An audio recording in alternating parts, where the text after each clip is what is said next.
That is the short version. So if you didn't get to see that one part that I avoided showing, but this is the BS show, the Friday Night BS show.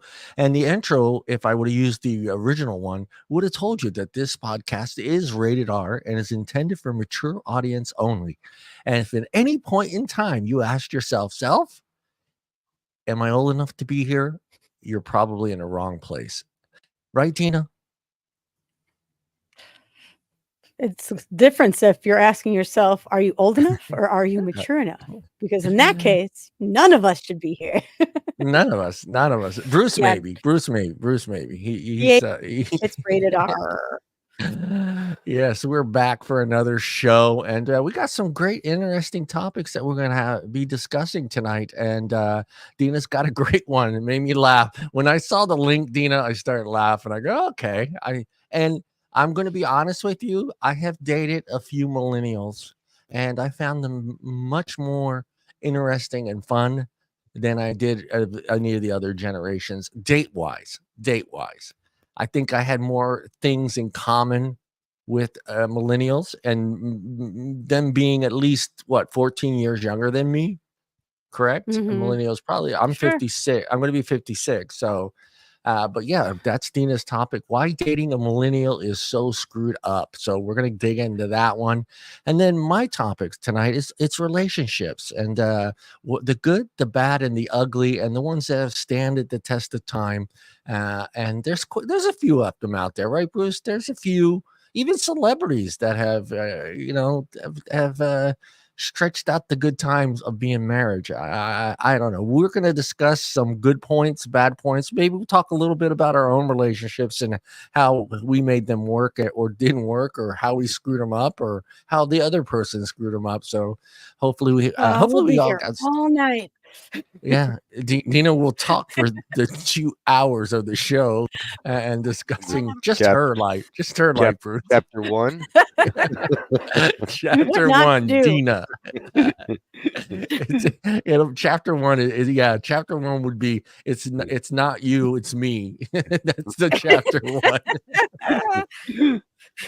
Have any of you ever used that line, or has that line ever been used on you? Oh yeah. Both. Ha- Yeah. both ways, huh? Yeah, I've had that one, and I Mhm. just kind of looked at it like, and I knew the perfect response to that is a simple one. When someone says to you, "It's not you, it's me," you look them straight in the eyes and go, "Yeah, you're right," and walk away. That is the best. Yeah, it's the best way to make that person really feel like shit. And it's just look at them straight in the eye and go, "Yeah, you're right," and just walk away. I mean, nothing's worse than that, because Yeah. the truth. Yeah, Got to you know save the truth. face. Got to save face. Exactly. It's all about saving face when it comes to relationships. And we're going to dig into those. But I have some fun thing. This is the fun thing that I found. And I said, "Oh, wow, look at this." I said, "Really? This exists. This exists on the internet." So I'm going to share the screen. And this is going to be fun. This is going to be fun. It is a love calculator. And you put the person, your name in boy. there, and the other person's name in there, and it's going to tell you how close you are to actually having love connection. So we're going to start out with Bruce and Dina. Oh boy. Are you ready? Are you ready for your Do it. Oh, 45% chance. There's only Not even a 50-50. Damn. not even Comparable to rush hour traffic. Where's That's that? All right, here we go. Here we go. John and Dina. All right. We have a Whoa. 55% chance. 55. 10%, Ah, 10% more. yeah, 55% chance. I thought this was funny. I don't know what they're using to come up with this. How do they you just plugging in names? I mean, that's all you're doing, right? Yeah. This says, let's see here. The love calculator provides a score from 0 to 100 that is meant to be an indicator of a match in terms of love. based on the names of the two people. The higher the percentage, the better the match. So it doesn't really kind of show how it does it. But they show, some people that they put in there. Donald Trump and Yolanda are 12% match. George Bush and Monica Lewinsky, 4% chance. Bill Clinton and Monica Lewinsky came out to 90%. What a ridiculous. That's so funny. So, is there any other names you want me to put in there? Oh, We gotta do Kevin, right? yeah. Try Kevin and Deana. There you go. Kevin and Deana. No. 0%. 5%. Wow. Right decision was made. I've never Sorry, seen Broham. somebody so happy. I scored higher than Kevin. Wow. You've known that man forever. You gotta know. I'm even going to save that clip after the show just so Kevin can see You'll have to Deana going, yes, text me that one. 5%. I met him when I was my daughter's age. No, thank you. Enough's enough. Yeah. You'll have to text that to me, John, so I can play with that. Yeah. How about no, I don't want to get into too many people's names on this thing. But I when I was doing the research on relationships, this thing came up and I was like, oh, love calculator. I said, let me give this thing a try. And I was surprised at the names that I put in for myself that scored very high. And I was like, oh, wow, that's pretty good, because the one person's name that I did put in there that I like a lot was really high. And I was like, Really? wow. Okay, yeah. So does she know that? She knows that too. But I Oh, mean, okay. it was just surprising to see such a high number. So I don't know how it works or what they use to come up with their number. But we're going to get into the relationship advice. It really. And these are the I think it's 1, 2, 3, 4. That's 8, 8, and that's 12. So there's 12. I'm going to read the first one. Always assume the best, and that is one of the relationships advice. Always assume the best, whether or not you're an optimist. Chances are you'll find something personal in your so-called actions when they're disappointing you. So before you assume, try asking, set boundaries, and be okay with losing people who are not for you. Intimacy is talking about the things you'd rather hide. So always assume the best. Is that some good advice? Absolutely. Give people the benefit of the doubt. Mm. But once a liar, always a liar. Once a cheater, always a cheater. Well, I guess that brings a lot of variables into the situation now, doesn't it? Where are we at in this relationship? Yeah, I think yeah, assuming. Yeah, go ahead. No, go ahead. How about you, Bruce? What does that tell you? Assuming the best. Always assume the best. You always assume the best. I mean, that's just a better way to start a relationship. Yeah. But things go south quick. Yeah, I mean, both of you and I have been in long relationships. I was married for 20 years, and me trying to assume the best always in 20 years of marriage, I can actually close my eyes and think, no, I can't. It's impossible for you to assume the best always when it comes to anything, finances, love, sex, all that stuff. Just always assuming the best in someone is, I just find it hard to believe. Respect each other, praise each other, lift each other up. Even if you don't like something about your partner, don't be brutal in your confidence. So what do you? Respect is respect. I mean, I think that what's that old saying? You earn respect, correct? You're not given respect. Absolutely. You earn respect. You're right. So for me, that one's in a long-term relationship. That's like this, right, Bruce? That's a yo-yo with a short string, dude. Yeah, it is a yo-yo and a short string. It is. I mean, it's one of those things you want to You want respect the walking the person. dog with that trick. Yeah, I mean, you do, and it's just, we're human, and one of the things with the respect and something I can't stand, and it's brought up a lot, is the some people call it the little white lie, some call it other things. I hate that. I hate it's still, to me, I don't care how you say it, you categorize it, it's still a fucking lie. I don't care if it's a little lie or a big lie, it's still a lie. So to me, that comes part of being with respect, or, respecting someone, and having to believe that person all the time, no matter what. It's tough. It's tough today. Yeah. What do you? Absolutely. And I mean, like, what's the difference between a lie and a "I just didn't tell you that"? Oh, yeah, that I one was pisses me trying to off too. protect your feelings, or I didn't think you were ready, or I didn't know how you'd react. Yeah. Bruce, you remember that those little white lies? Mm, yeah. Yeah, if I didn't tell it to you, then then it's not gonna hurt you. It's not a lie. It's just an omission. Yeah. That's the way I was. I was like, okay, just tell it to me straight. And I think even the kids learn from us, because I noticed they started, as they got older and mature, they started using the little white lies, because they didn't want us to get angry. And perfect example is my daughter Hope. I kept seeing her without her cell phone. We all got brand new cell phones. I bought all three kids cell phones, and me and Katrina got new cell phones. So, and all of a sudden, I didn't see Hope with her phone, and she always had it on her hand. So, hey, Hope, where's your phone? Oh, I left it in my locker at school. Oh, okay, whatever. So I'll have it tomorrow, Dad. And I wouldn't see it tomorrow. I wouldn't see it. Finally, about 2 weeks into this, I'm like, Hope, where's your phone? And I'm looking on her bill, and she hasn't made a phone call.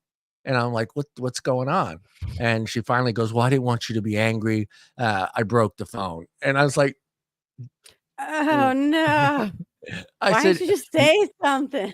say something, because now I'm even more mad. Not only that you broke the phone, but you chose to lie to me and your mom for like 2 weeks that your phone was broken. So yeah, they've learned. They watch. Your kids watch you, man. It's ridiculous. Right, but what if there was an emergency? Like, then what are you gonna do? That's what I said. Now I I gotta said, well, come clean and I gotta find some other way to contact you. These kids. yeah. How about the next one? Be yourself. Be yourself in a relation. I think that's one's important. I think sometimes maybe all of us have been in a situation where we thought we needed to be something other than what we were to keep our partners happy. Bruce? Yeah, I mean, kinda, sorta. Like doing certain things that you didn't want to do, but you Oh knew it was yeah, going to make her happy. yeah. Well, yeah, that's the give or take thing. So It's like, dude, Bruce is like, do I want to line dance tonight? Do I? do I want to go to the mall and spend hours walking around looking at stuff I'm just not interested in?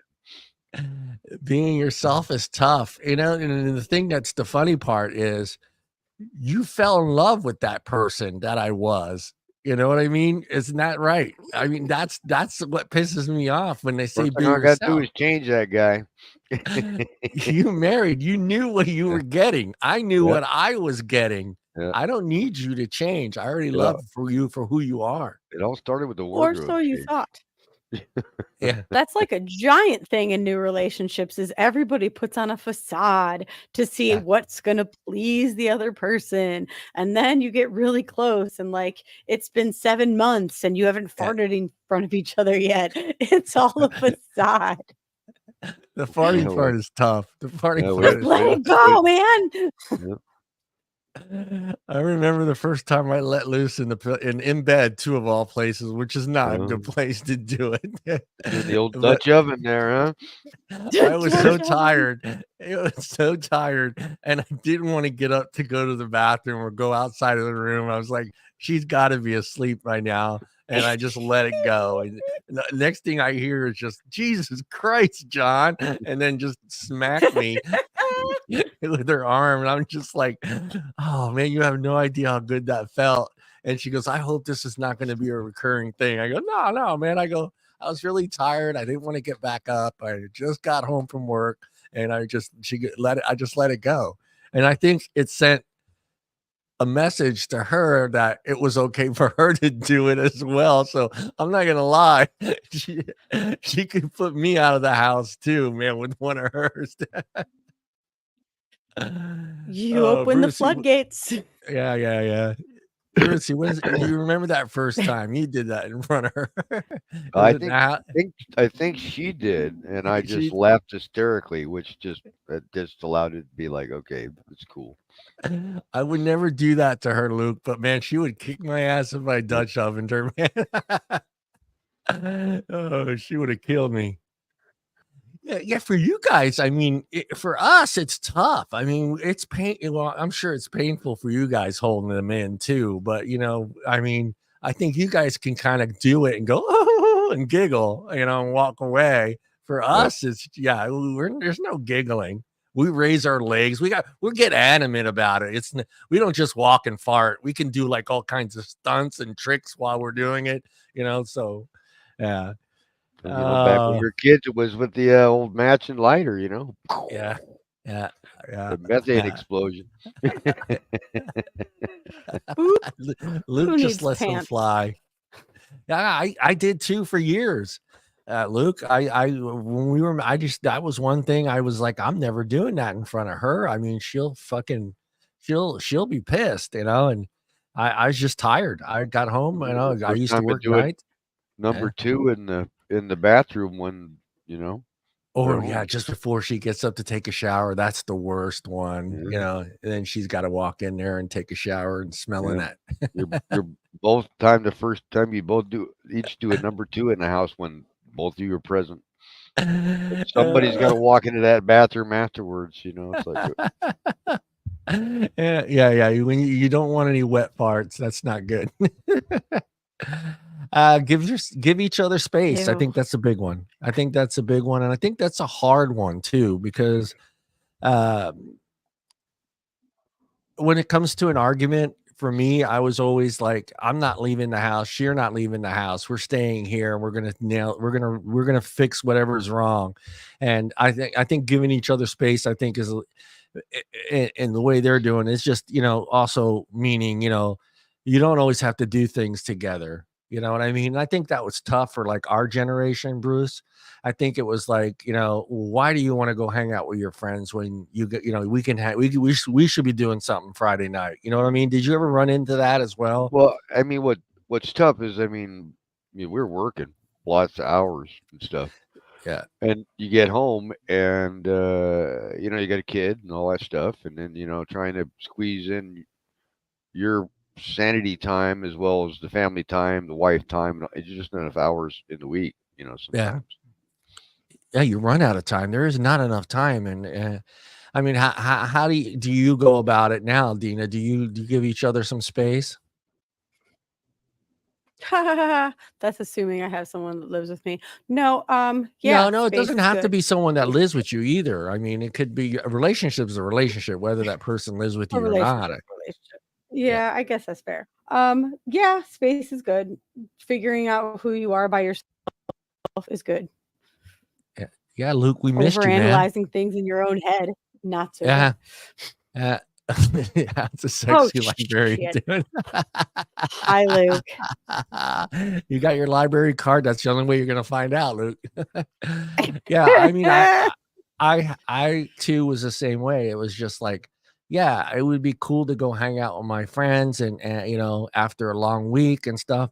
But I was tired, and I'd rather spend that time with the kids and her, because I wasn't home. I wasn't able to go to the baseball games. I wasn't able to go to the basketball games or the soccer games and do a lot of that stuff because I worked nights, for a long time. For a majority of my marriage, I always worked nights. So, but this is my day. I would get up at noon, eat lunch with her because she would get off at noon to come home to have lunch. She would wake me up and she would stay until 1. I would leave the house at 1 o'clock in the afternoon to go to work in Stockton, and I would not come back home till 4:30 in the morning the next day.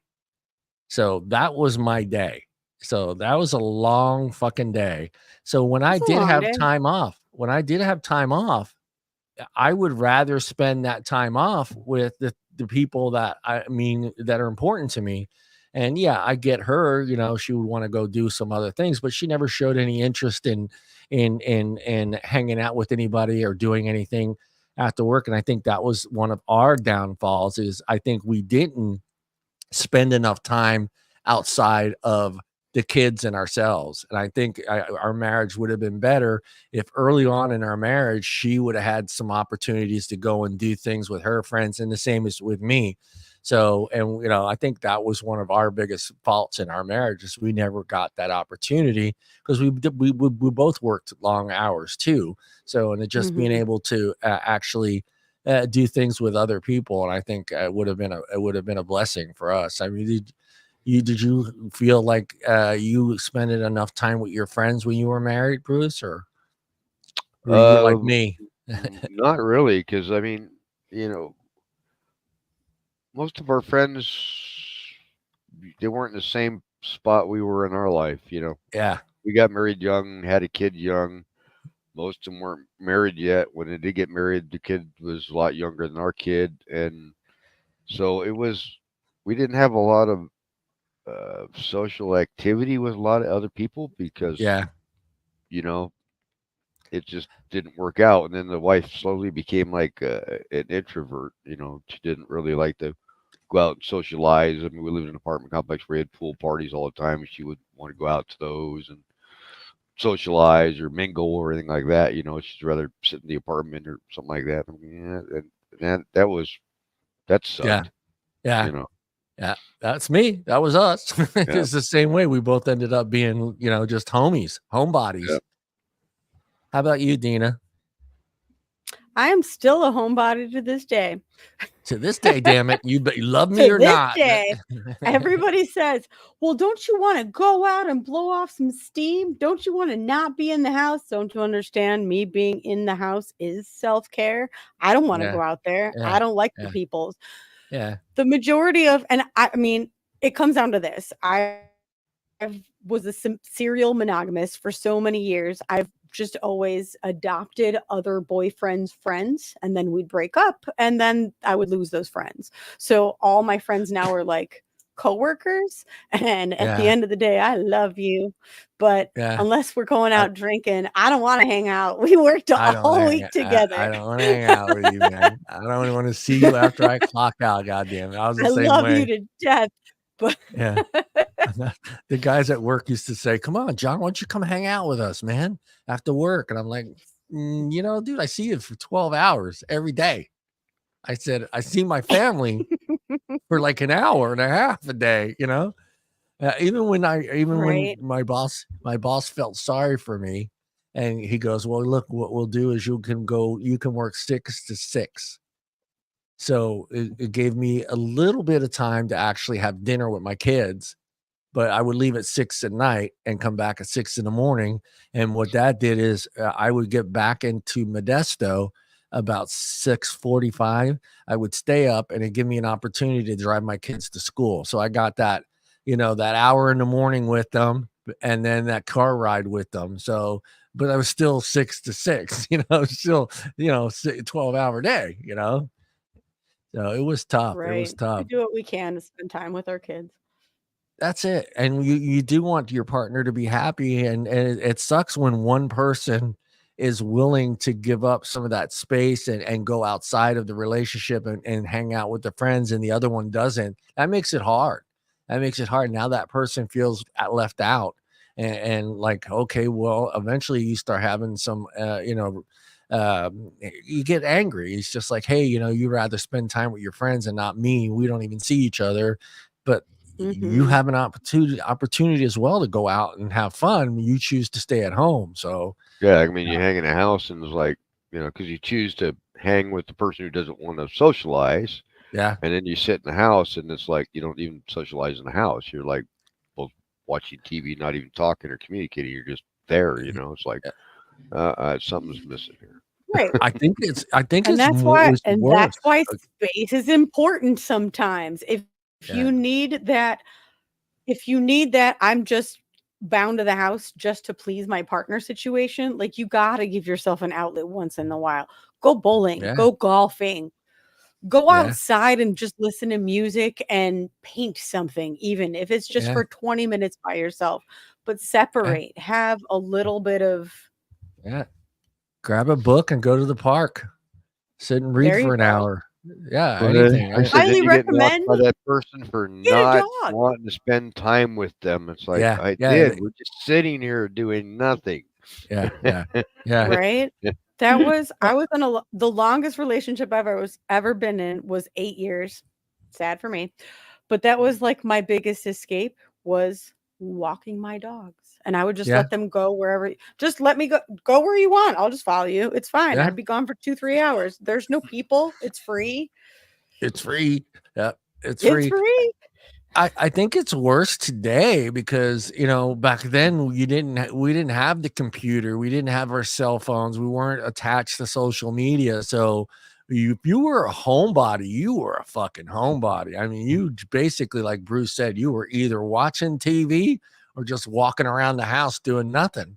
But with today's, with the internet and social media, I can see someone being sadly, but I can see someone actually being content being at home and feeling like they're part of something because they're on social media, they're on their TikTok, they're on their Twitter, they're shooting little shorts and they're doing all this other stuff and never leaving the house and never socializing with anyone. Today, it could be very dangerous for someone, I think, Oh yeah, because they're just get in their little online world.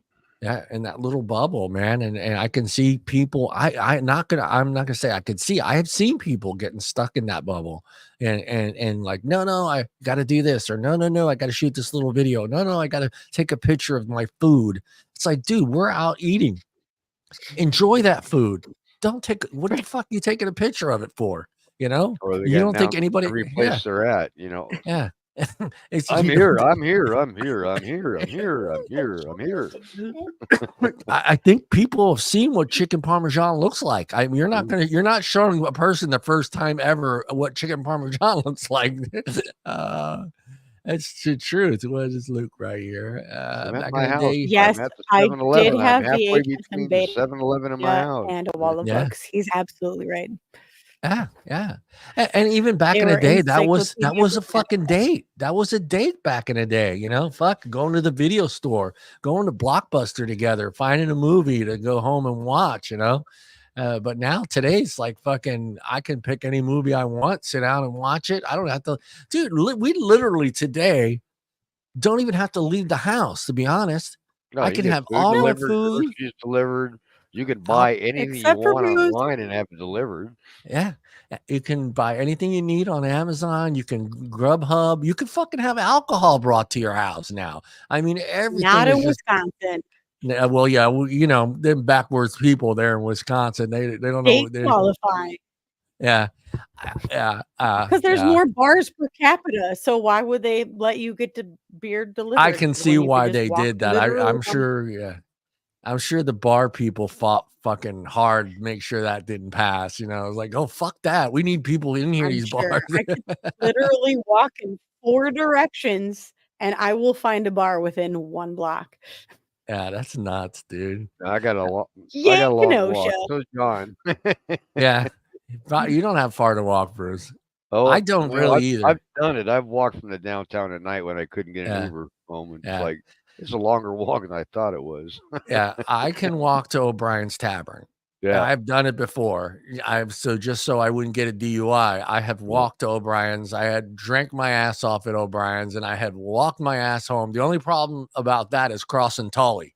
You're crossing Tully drunk, and that's the fucking work, baby. Yeah, because you got to go the other way to hit the crosswalk. That's Frogger. Remember the game Frogger? That's what Yep. it's like on that road right there. Yeah, And they're doing 45 plus on that road. So yeah. Yeah, it's 50. So it's 45. Everyone's going 50. And it Oh doesn't yeah. matter what time of the fucking night it is or day. It's There's a busy 30, road. 40 It's cars. jolly, man. I would sit there on the sidewalk going, no, go, John. And when Yeah. you're drunk, I'll make everything it looks to the like I'll make it to the turn lane, but what if somebody's turning in the turn yeah, lane? exactly. I like this next one, and it's true though, because you have to be good at fighting. Deana, your thoughts? Every relationship, Sorry, what? every relationship, you should be good at getting a good fight, getting good at fighting. I don't know. Every relationship my fight tactic has been shut down. You've I lost don't every do battle. fighting. I don't do. I've You don't know I've conflict. conceded to every battle, and sometimes conceding to the battle is actually a win Yeah, because yeah, guilt. yeah. Guilt, guilt gets Because men guilt. every fucking time, dude. Guilt gets. You shut down. You cry a little. Oh, That's a don't even, win. I'm don't not trying to even, be dude. manipulative. I'm being an asshole, and I'm No, totally kind no, of you kidding. hit the nail on the But head, and I know Bruce will it fucking does work. 100% agree with me on this one. But there's no man on this earth that can see a woman crying and not fucking feel bad or feel like shit for making them cry, dude. I Even when they're the Who ones did that this to started the you? shit. yes, even when they're the ones that started it Started the shit. and are Yep. at fault, Yep. men will crumple. Sometimes guilt is very crumpling too, and we have to crumple our crumpleness onto you. Why did I you make me feel bad about this? I'm sorry, I uh, just went Mary Tyler Moore on you. I could be mad at her for buying a $600 purse and be screaming at her and being so pissed off. And then she just starts to cry. And then I just go, it's all right. We'll figure it out. It's okay, hon. Don't cry. It's fine. You don't have to return it. We'll figure it out. And that's just it. That's it. Bruce, am I right or am I right? Oh, yeah. Oh, It's a strategy. It is their strategy, but they keep it. They wait though. I That's have the thing about never women. done that. Yeah, That I have never done. But you're Six hundred missing out. dollars is You had more than plenty of my opportunity. entire award. but like No. like I was gonna say, most women keep that in their back pocket. That's their Yeah. out card. They don't use it until they have to use it. So what you're saying to me right now, it's not that you haven't used it yet. It's that you haven't found the right situation yet to use that trump It's card. that I've never used it on something trivial like a $600 purse. But you have it. You know it's in your back pocket. You just haven't figured out when or Oh, the right fuck yeah. opportunity to use it because a guy will just fall to pieces. We We don't just have that. We don't have that card. I don't think so. I think if we were to cry, they would say, "You be a fucking man. Man, Get man up and up. be a We're man." taking the man card. We're taking the man card. You're such a wussy. Don't be such a wussy. Get up and be a Yeah, man. Yep. it's Go not out the there. same when dudes cry. Yeah, it is. It's not the same for us. We have no really trump card, to be honest, to win an argument that even though we know we're right, but we're losing the battle, there's not a card that we can pull out and say, bam, throw it up on a table like Uno. Uno, bitch. No, no. Reverse. Yeah, we don't have that card. You guys do. Several different ones of those cards. There's a crying one. That one will work every time. What's another one, Bruce? Oh man. I'm trying to think. I know there's a couple of them that work really well on us. And I know the crying one works really well on us. And there's another one I just for the life of me can't remember it, which probably is because I have blacked it out of memory because it's been used I've on me blacked so many fucking times. 33 years of marriage. I've blacked a lot of it out. So yeah. Yeah, yeah. Get good at fighting. So I don't know. What do you want to talk about on that? I wasn't. I wasn't going to do it. Yeah. I'm Get good still at not good at forgiveness. fighting. I It wouldn't says. storm off. I'm just saying I'm just not That's going a there. good one. Get It's good just at forgiveness. Yeah. I That's wouldn't the better one. forgive. It's just what's the point? I'm going to lose. You're So gonna why lose. why argue? Yeah, What's the yeah. point of Let it arguing? go. You know? Yeah, let it go. You know? In the I words of got Elsa, I got there let it too as go. well, Bruce. It's Yeah, just this is fucking waste of my fucking yeah. day. It's a waste of an hour and a half of yelling at each other It back and is. forth. Yeah, because I mean, you're not going to win. So what's the point, right? Yeah. And It's depending the on what it's about, is it really worth the argument? To them, it is. To me, to them no. it is. Yeah, Depends on. Yeah, exactly. To them it is. And they've got to get the win. I must be a highly evolved person Most because most of no. the guys just. I mean, I don't. The win is not worth the headache sometimes. You yeah, know. yeah.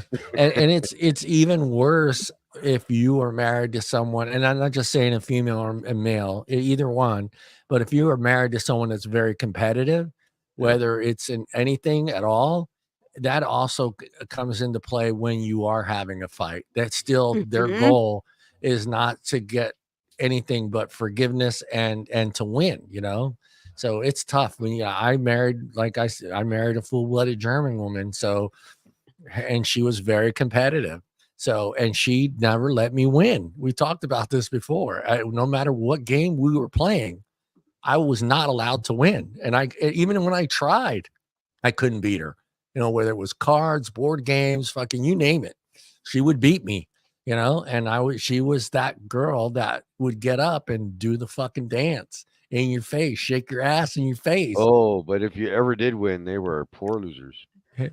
Oh, and no, I when I did win at something, what Yeah. I learned after a few wins that it was worse on her if I just got up and didn't say nothing at all, because that drove her crazy because she wanted that confrontation. She wanted She, me to, yeah. she And when I didn't wanted give you it to to be a her, bad loser. yeah, when she didn't get that, and she knew that's how it was going to end, that I just won and walked away, that she couldn't handle that. She could Yeah. not handle No that. big deal. I got the W.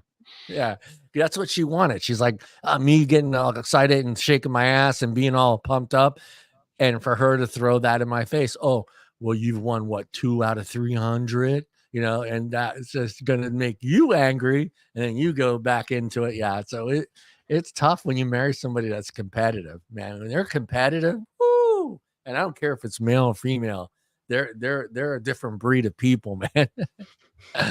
uh, what did he write? Look here, think. Yeah. I I missed the have a point. funnel for that. That is Yeah, not true. I missed I'm sure they would figure out a way to win.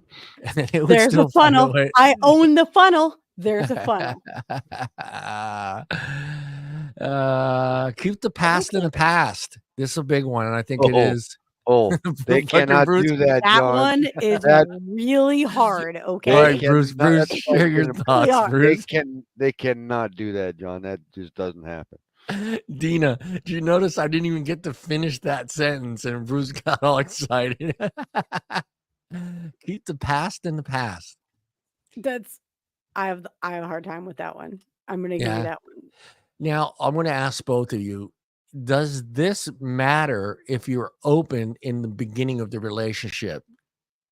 Because that kind of changes it. You kind of throw that out in the beginning, like, this is who I've been with, this is what I've done. If you get that all out in the open right at the beginning, I think later in a relationship you're not going to run into. You still think it's going to come up. Yep. No.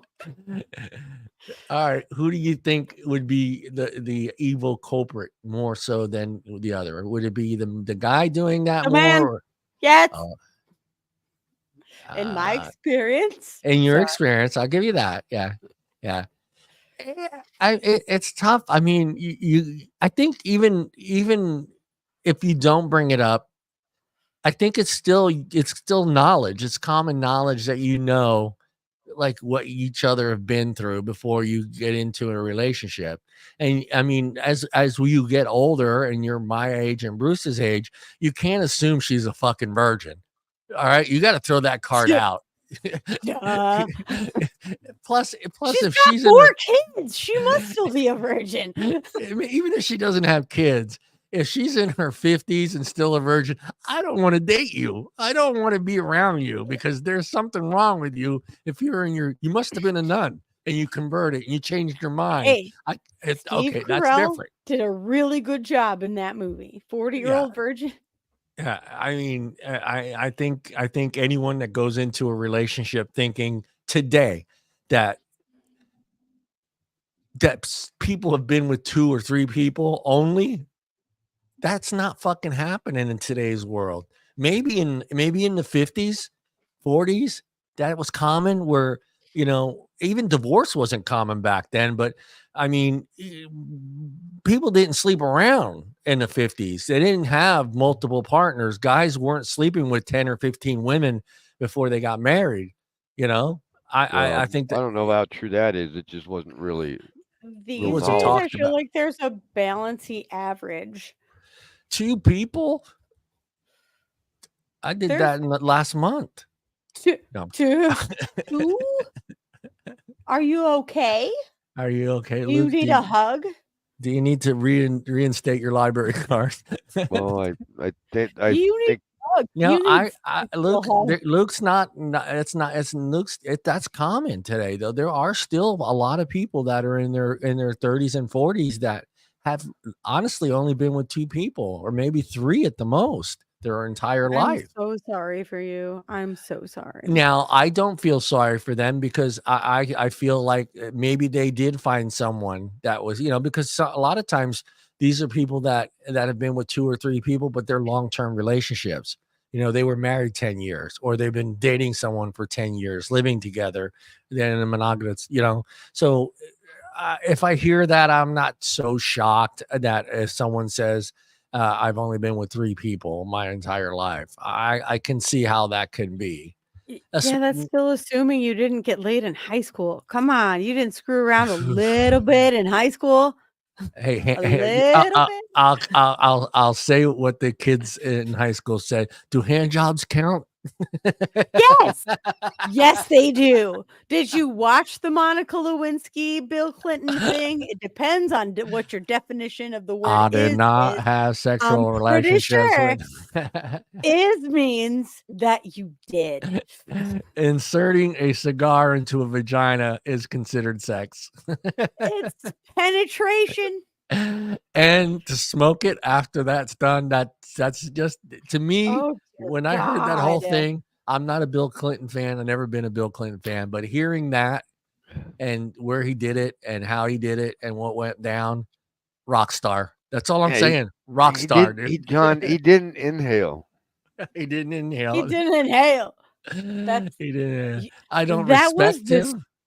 smartest answer to an honest question I've ever heard Yeah, from yeah, a politician in yeah. my entire I life. didn't inhale. I I did didn't not inhale have. I still all hear the that in the way. back of my mind when I hear that. I did not have sexual relations with that woman. Yes, you did, Bill. Yes, you did. In the Oval Office of all places, the most sacred piece of land, the most sacred office everywhere. And I don't think he's the only one. I'm sure every president has banged their wife in the Oval Office. Bruce, your thoughts? I mean, you have to, right? I mean, I if mean, you were married, it's probably a tradition. yeah. I mean, if you were married and you were the president, wouldn't that be the first place that you would do it with your wife? I mean, you'd have a hard time convincing her, hey, we got to do this. It's tradition. I got to fucking bang you in the Oval Office, baby, right here on the Kennedy desk. Yeah, it's right. It's in the Constitution. Bang the It's wife. it's in the Constitution, baby. It's like the 4th one down. You Yep. must bang your wife or secretary in the Oval Office. That's a given. Gina, what are your thoughts? Bruce says it's in the Constitution. I gotta agree with Bruce. It's in the Can We you lost even your hear video. me? Hang on. Yeah, I lost we hear you. everything. Okay. We can My hear you. laptop died and it gave me absolutely no notice. It just kind of shut down. It There said, we "Fuck are. you." Okay, we're good. It It said, said fuck you." me. And that's been like the Well, we theme saw of you my bend week. So over, that's so not we good. just Yeah, assumed yeah. that the computer was doing it I was too. getting a Anyways, cord. I don't know what you're doing bending over. I don't know. I thought you were shooting a quick TikTok video. All I know is you bent over and the screen My went laptop. blank. Oh no, my laptop died again. Oh, Yeah. I need a technician. I need a technician. Hey, well, Bruce, we know Deana's move. Just show that ass. Just show that ass. Yeah. I'm Stick at that I ass out there. I'm Yeah. 42 years old and you it went is to go never bend fixed. over, the screen went black. So you Yeah. know that's all I know. And then I can hear in the background when the camera went out, I can hear the guy say, "I'm here to fix the computer. It looks like your hard drive is full." Yep. Dun, Let's dun, take a look at dun. that. Can you Oh, fix it for me? yeah. Oh my No, god. yeah. The In all USB port honesty, needs I to would be have gone plugged upstairs back in. before I never. And moving That's on. a Moving on. that's a good porno right there. The Yeah, Geek yeah, Squad porno. yeah. I'm here to fix Can we your have the hard Geek Squad porno where she slams the door and goes upstairs and satisfies herself? Because it's probably more realistic. All right, Deana, why is it tough to keep the past in the past? Why is it Gee. tough to keep the past in the past? Because especially these days, and I'm going to cover a lot of this in my segment, so I feel like I'm jumping ahead. But because ghosting is a real thing, and sometimes there's no closure in the ghosting situation. You just cut ties, and then all of a sudden, Yeah. But I mean, is it you feel that excuse me, but do you feel like you don't want to share the past, or do you feel like that person can't handle your past? Which one do you I don't want to. I feel like I just don't want to. I'm just not that guy. I'm very much a heart on my sleeve person in the now.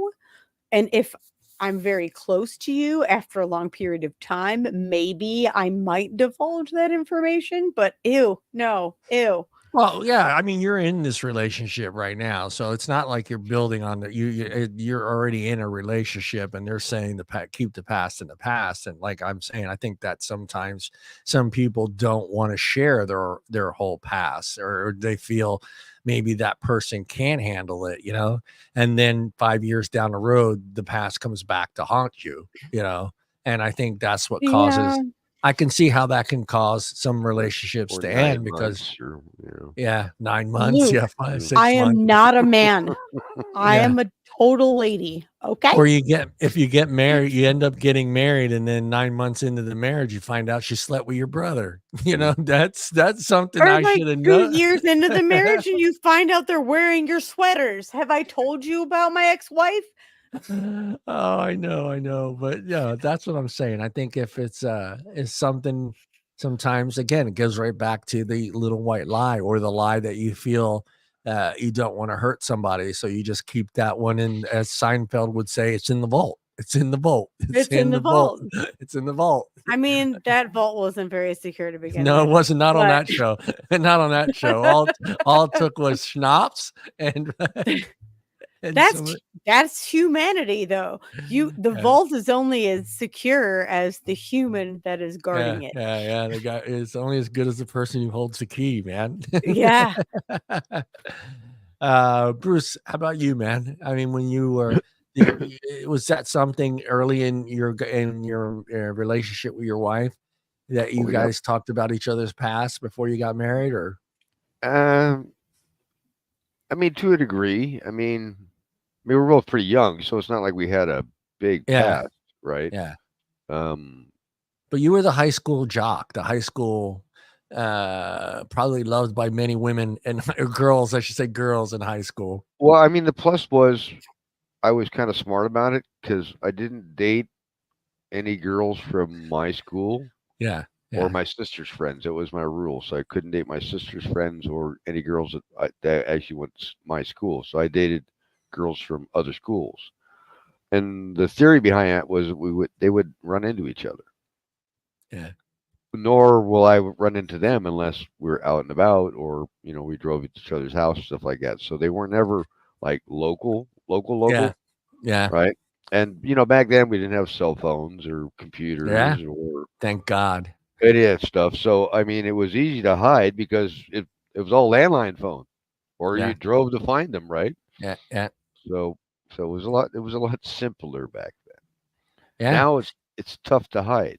It's tough to hide with social media. Everybody knows who's sleeping Yeah. with who. I mean, it's just insane. Uh, I'll be honest. I'm glad I am the age I am right now, and not someone in my not in my teens or my 20s, because of the way social media is today. And you know, you want to have a social media presence, but you want to have your own life, but then you also have your girlfriend who's constantly, why is she in your DM? Why is this girl liking your pictures? Why is this girl liking your comments? And it's just, I couldn't deal with that. I could not possibly deal with all that This is why we're going on. single, John. Yeah. Yeah, but it's very seldom that we're going to find women our age that are so hooked on social media that you know, or have 1 million followers, or even have 100,000 followers, that are going to be all about social media and their presence out there.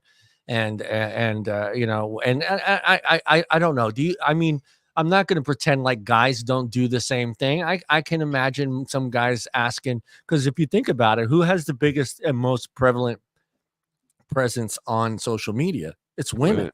Yeah. Women outnumber the likes, they outnumber the subscribers, the followers on social media. You can go to a top male model, and he may have 5 million followers, but you can go to any lingerie model or any just run of the mill model that's trying to be a model. She may have 12 million followers, you know, and probably gets 1,000 to 2 to 3,000 hits on her DMs constantly every fucking day. I mean, that would be just insane.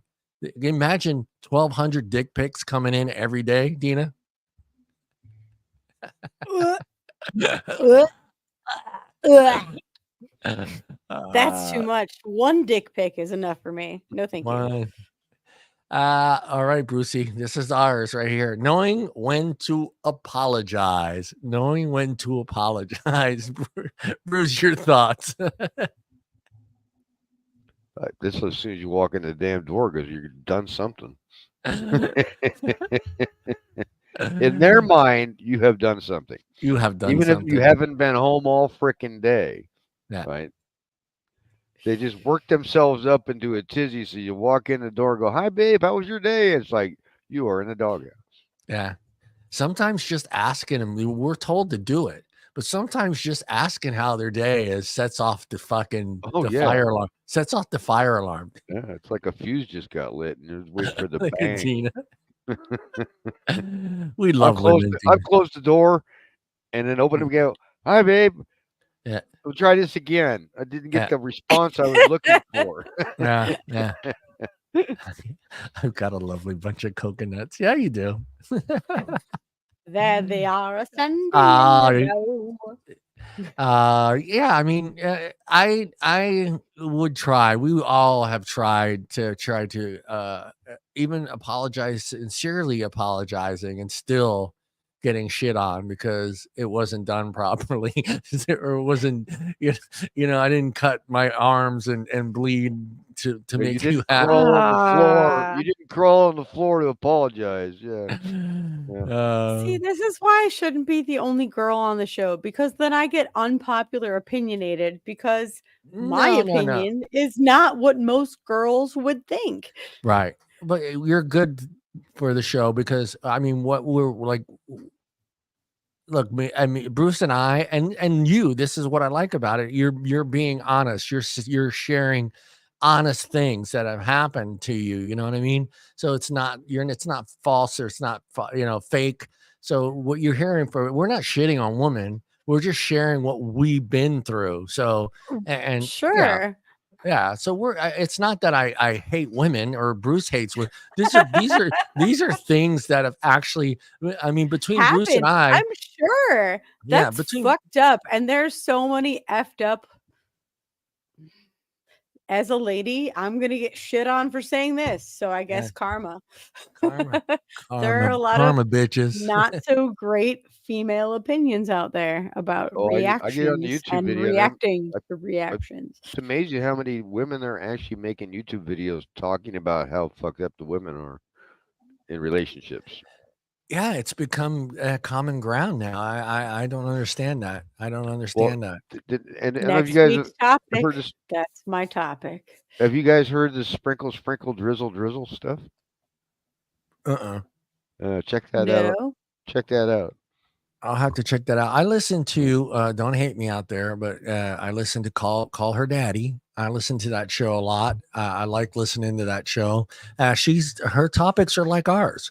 They are, but the only difference is she gets very fucking famous people to come on her show and talk about sex and relationships, and which is friggin' nuts. I mean, the people that come on there and share. She had Gwyneth Paltrow on, and she was on the show just to talk about all the guys that she's been with in Hollywood, and who was the best kisser. I mean, that's,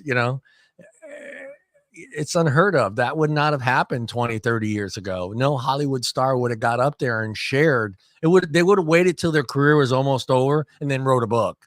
That's what it was like 30, 40 years ago. I'll wait till I can't do any more movies. Then I'll write a book about all the guys that, I They all slept with. betting with each other anyways. Yeah, they're all sleeping with each other. But yeah, it's a fun show. I like her voice, and that's important when I'm listening to a podcast, is to have someone's voice that is listenable. And she has one of those voices that's very calm and soothing to listen to. And she has very, very interesting topics. And like I said, her topics are like ours. They're exactly like ours. I don't know if you guys have ever listened to her, but go check it out. It's on Spotify. It's called Call Her Daddy. It used to be with another girl, and they broke apart. Yeah, I used to watch her on Iron Man. So Yeah, and she was on. Yeah, it's not Paltrow's show, but she was on the show. The girls, the girl was on Barstool Sports with another girl, and they broke up. And she went her way, and she went her way, and her show was so popular that Spotify gave her $12 million to do the show on Spotify. So yeah, it's a great show. It's a lot of the same stuff we talk about here. Where's on our this show. offer? Yeah, well, hopefully we get Well, someday. we're not hot, nor do we have all the plastic surgery and fake boobs as Deana, she does. Deana, speak about yourself. Me and Bruce know we're hot. We know we're hot. You should know that you're hot too. So I want you to look in the camera and say, "God damn it, I'm fucking hot." Say librarian. Yep. That's never gonna happen. Look into the camera and say, "God damn it, I'm hot." Or say, Can we move on now? I'm a Wisconsin 11, baby. I'm a Wisconsin 11. I am a Wisconsin 11. I'll give you that one. So apology. How about you, Deana? You want to talk a little bit about that? Knowing when to apologize. Oh, always apologize. Apologize when you're wrong. Apologize when you think you might not be wrong, but just to level the playing field, because it's a nice thing to do. Always apologize. My father told me this when he walked up on me hiding behind his house while I was brawling over the fence over my fiance, who I just found out was cheating on me. I know I don't want to read that. That's a tough one. Rough. Bawling. That's rough. Okay. Yeah, that's a tough one. I like this, knowing when to apologize. What I don't like is apologizing just so you can end the argument, and nothing gets fixed. Nothing gets worked on. It's just, you can apologize for somebody feeling a certain way without apologizing for your actions. I'm sorry you're such an asshole. I'm sorry. No, have tact. God damn it. I'm sorry that made you feel a certain way. I'm sorry. I guess that's why my apologies never worked, huh? Oh my God. I'm sorry, you really are a dick. Yeah. Sorry. With all, you got to add that with all due respect. Jesus. Like on Talladega Nights, I did say with all due respect. Just because you say with all due respect doesn't mean you get to say it. With all due respect, I apologize that you're an asshole. We understand. Yeah, that one works too. We understand. Yeah, that's the only part of the apology process in a relationship I don't think is right, because just apologizing because you're tired of arguing, I think is just not fitting. It's not fixing it. It's not fixing the issue. It's going to come back around again, and nothing gets accomplished. And it's just a never ending. And I get it. There's a certain point, we've all been in these arguments where we're just like, we're done. It's just like an hour and a half in. Remember those, Bruce? And you're just like, I'm fucking exhausted. And it's a Saturday and I haven't worked all day, but I feel like I just worked a 17-hour shift. And all you have done is just yell and argue with me. Yeah, I don't know how many rounds you're into now at that point, but ding, ding, ding, ding, ding, ding, ding. All right, this is how many rounds are we going on this one? Yeah. I want to know. I want to initiate, and I feel like we should normalize this. Every round, everyone has to remove an article of clothing. I implore you to remember what the fuck you were arguing about after about round 3.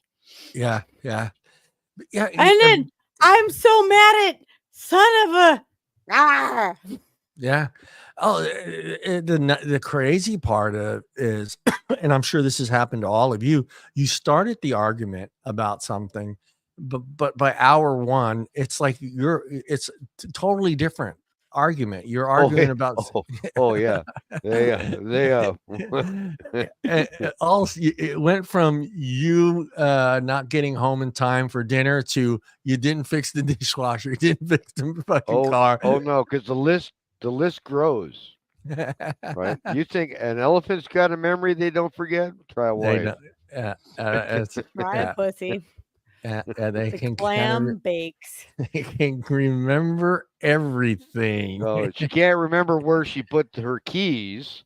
But boy, she can remember what you did 12 years ago on a Wednesday at 7:00 at night. Yeah. They're in the door. If you're looking for your keys, they're in the door. Exactly. Apparently, where the keys are is not as important as what you did 12 years ago. Oh, that right there is the ultimate argument. And I get it. You know what? If I were a woman and every day at the same time for 15 years, I got to hear, hey, hun, you see where I put my keys? You know where my keys are? That would absolutely drive me fucking nuts. Even if it was my wife doing it to me. Hey, hun, you see my keys? I'm like, fuck. That would absolutely start an argument with me because I couldn't stand that. Well, I would say check your purse, but when they've got a dozen purses, it could take a while. Argument with my children. That's not even fair. Yeah. 1,500 people given all the relationships advice you ever needed. So this guy did this poll, and what he did is he asked people out there, people that are married for 1 year, people that were married 5 years, 10 years, 20 years, 30 years and up, and also people that have been divorced and gotten remarried. And he asked them the same couple questions about relationships, and he wanted to get an answer because he was getting ready to get married. It's a great little article that's written. I'll put the link in there, but it says there is not an insult actually in this optimistic, and not to mention a relief. The answer came from smart and well-spoken people from all walks of life from around the world, each with their own histories, tragedies, mistakes, and triumphs, and yet they were all saying pretty much the same dozen things. So these are the 12 things that he got back from people that had been married for a long time, in long relationships, even people that have been divorced and remarried, and tried to fix the things that they did in prior marriages. And number 1 was be together for the right reasons. as before you even get into what you should do in a relationship, let's start off with not what not to do. I love that one. What not to do. I'm going to assume neither one of us. I was in this situation. I don't know if you two were in this situation, but um, before getting married, did a religion ever come into question on either one of you before getting married? Your religious beliefs, was that an issue to either one of your relationships? No, I abolished my religious beliefs by the Yeah. time I got Well, see, married. yeah, I mean, but like if you were to marry a Catholic boy and he would put that in your face, or his family, maybe not so the guy that you're in the relationship with, but maybe his family is like, oh my God, she doesn't believe in God. You need to get her to baptize. You need to do this or this. See, here's the thing. My family did that to me already. Yeah, that's right. You're already baptized. I didn't need to worry about any of that. Yeah. Yeah. Bruce, did My that come family gave up? me the brunt of that. So she was Catholic, Yeah. right? Supposedly, and wanted to get married in the church. But in order to get married in the church, I had to go through a bunch of hoops in order to get married at the church. And it's like, I'm not doing that. You Yeah. had to go through marriage counseling for so long, and you had to do this, and you had to do that, and you had to do that, and I had to get baptized. And it's like, yeah, I'm a Christian, but I'm not going to do all that. Just I can be a Catholic, just so I get married in the church. So. Yeah, But exactly. Well, for me, I was Catholic and Katrina was Jehovah Witness. So that's a big discrepancy between the two of us. Ooh. Yeah. So when we wanted to get married in the Catholic Church, that was the first question the priest asked. We have to go through that thing and sit there with the priest. And that was the first thing the priest asked Katrina is, Are you sure? Was that no, the no. What she asked him, and it's a legitimate question because I think it's an important question because what comes with marriage? Kids, right? You want kids. So his first question was to her is, what are you going to do when John wants to baptize these kids? And he wanted to get her honest opinion of what that situation was going to be like, because that could be a situation that causes divorce. And what could be worse in divorce is when now you have kids involved. So it was an important question. And she answered it the way he wanted her to answer it. And she said, no, the kids should get baptized. John's Catholic. I'm not Catholic, but John is Catholic and the kids will be baptized. And they kind of forced her to try to become Catholic. So they like, here's the program, go through this, blah, blah, blah, blah. Katrina was very adamant about wanting to be Catholic for me and for the family and for their future kids. But the problem is she didn't want to be forced to do it within this small period of time and not understand what was taking place and what she was doing. Was she a devout Jehovah's Witness? Not at all. She disowned her religion long ago. So she really didn't have any religion at all that she, respected or it was part of her life. She was like non-denominational. Yeah. So when they were trying to force her to get this all done in time for us to get married, she's like, John, I love you, but there's no way I'm doing all this, accepting a new Christ and going through this whole thing, not understanding why I've been baptized, why I've been receiving communion, none of this stuff. So out of respect for her, I said, I love my mom, but I told my mom, I said, I'm sorry. I said, we're getting married in a we got married in, I think, a Presbyterian church in Turlock. So, so that was like, but for her, I got it. I understood, and I think that was important for not me, but important for my family. So I was just wondering if you guys had to go through that when your family steps in and says, hey, he's not Catholic or he's Christian or he's, Muslim or whatever, and how you would go about that. So some of the wrong reasons include, this is some of the wrong reasons to be in a relationship. Number one's a big one. Pressure from family and friends. That's the one. Oh, you gotta have a baby, Lane. You gotta have a baby. Now, I'm going to assume none of you guys were pressured from friends to get married to the person that you got married to, right? Nope. No. No, I can't imagine that though. You know, oh, you got to marry her. Come on, man. Look at it. We set you up. She's perfect. Perfect for you. Uh, feeling like a Nail. loser. Feeling like a loser because you were single and settling for the first person that came along. See, that's the dangerous one where you get into that mood where it's just like, I gotta have somebody. I don't care who it is. I don't care if we're not even The compatible. rebound.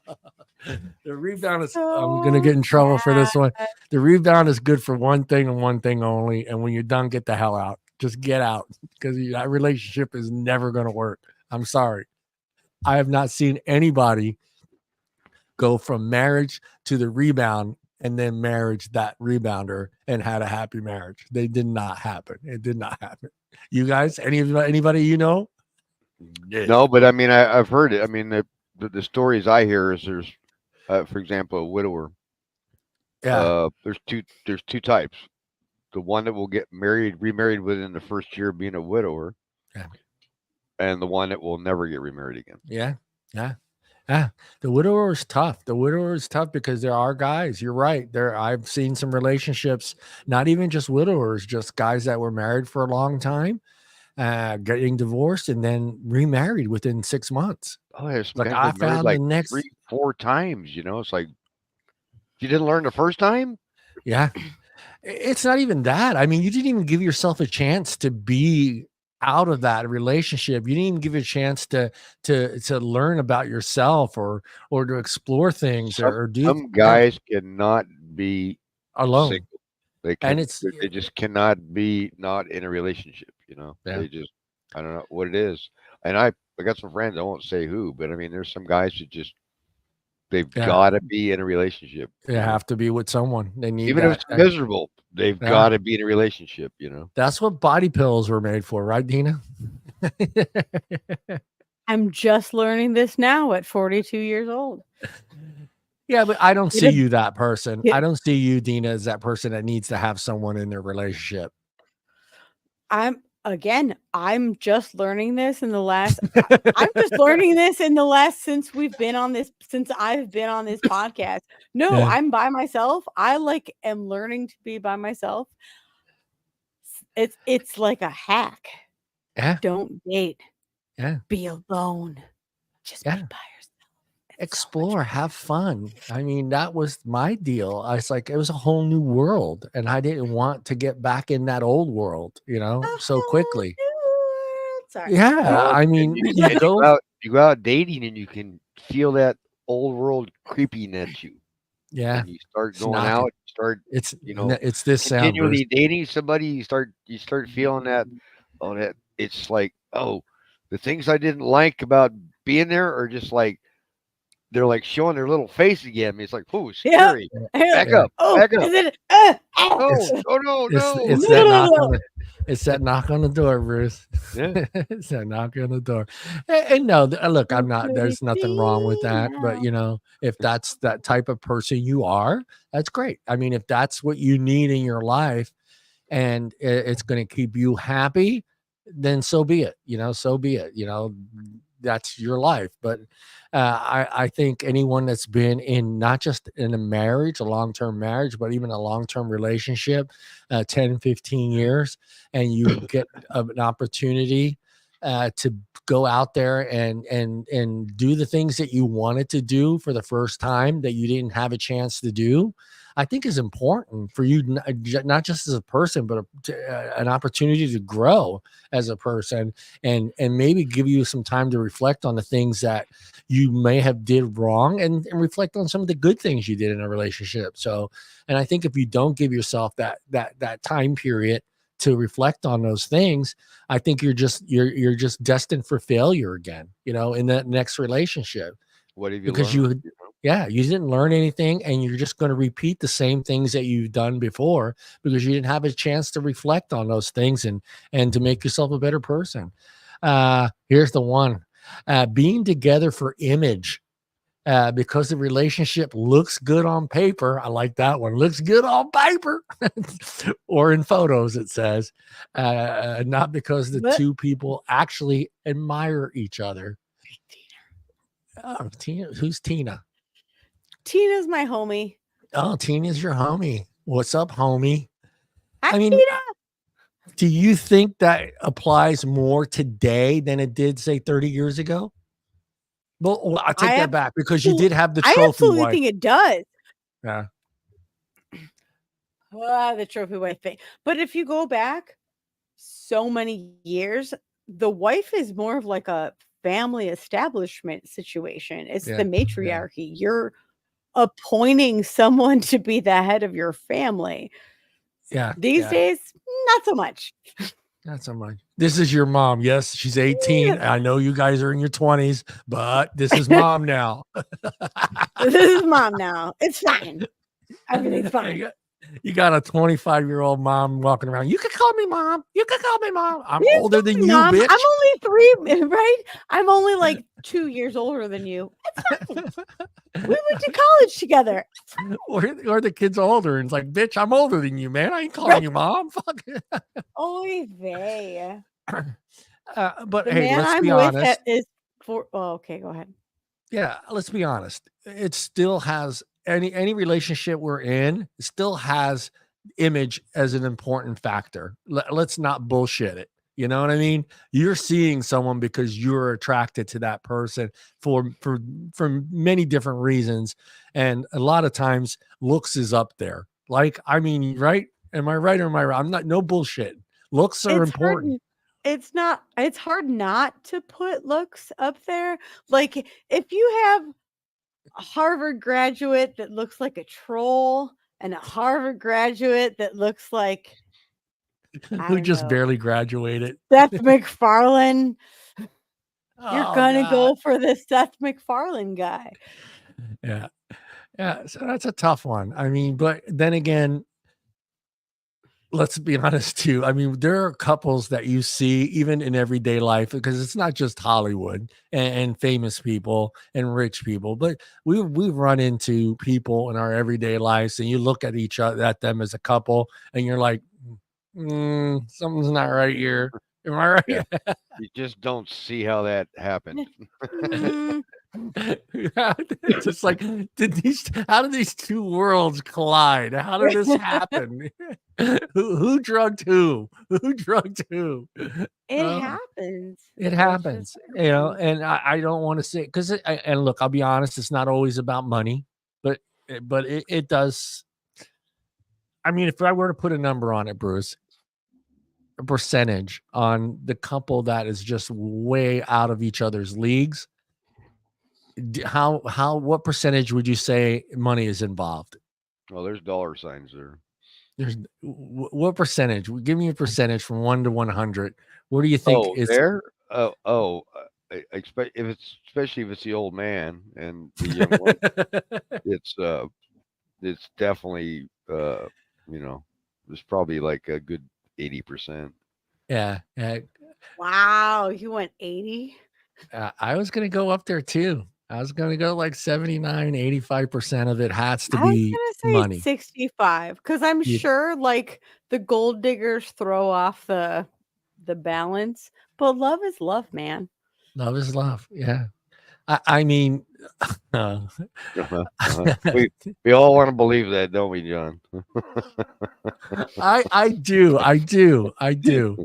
I do want to believe that. It's Yeah, just hard for me to yeah. see But girls, why. young girls chasing me for my good looks. Yeah. Right. Look, yeah. Well, this is how I look at it, and you can tell me if I'm right or wrong, Dina. For me, when I see the guy in his late 70s, early 80s dating someone in their mid 20s and mid 30s, to me, I feel like that guy in his late 70s, early 80s is robbing that person of their youth. That's how I look at it, because this is a relationship that is never going to work. It's never going to function like any normal relationship. I don't see her changing his diaper when he starts shitting himself. I don't see her doing any of that stuff that the woman would have done if they were the No, same because age and he's in got love. money. He can hire that help to do that. That's She's what I'm just out saying. there to Sugar, spend yes. it.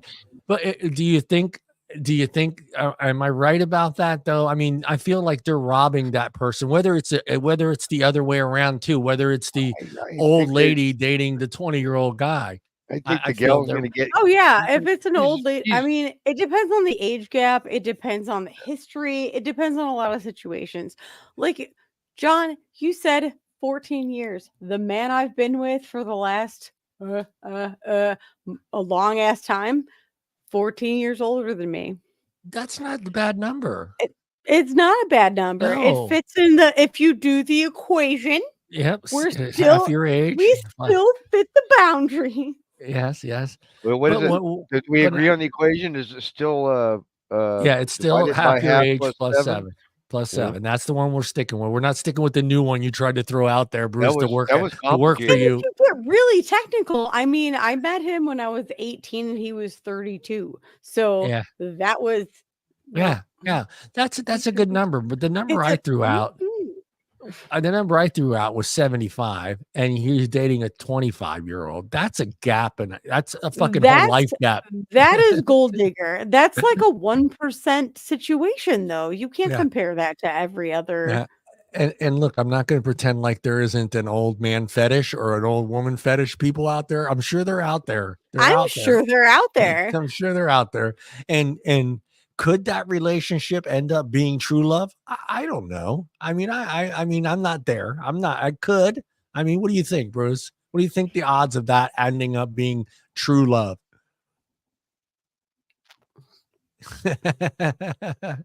It's either that or they got a good goddamn prenup. Got to do the prenup.